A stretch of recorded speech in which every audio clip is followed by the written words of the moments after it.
Μας λαλεί. Πάκη, γιατί ευκήγες μάνα μου τα πάνω? Τι βλέπεις γύρω σου?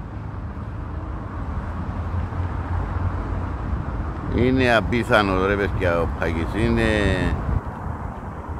το πιο όμορφο κατούιν που γνώρισα.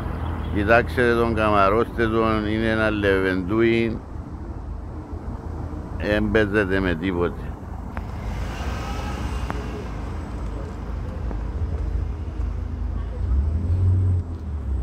Πάκη, Πάκη, είσαι εδώ?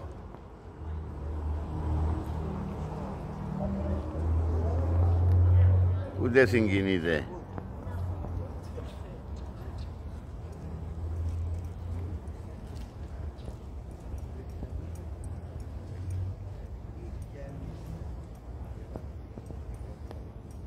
Πάκη.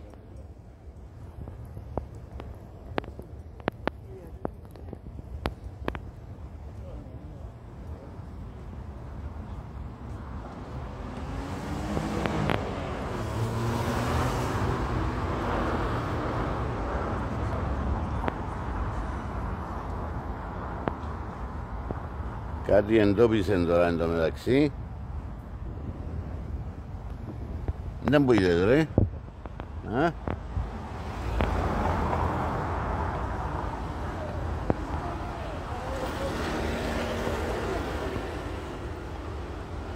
Είχε άλλο γάτο δακάτω. Μάλιστα, έτον τζαμί. Η ορατότητα του είναι φοβερή ρε παιδιά. Εδώ γατάκι τζαμί.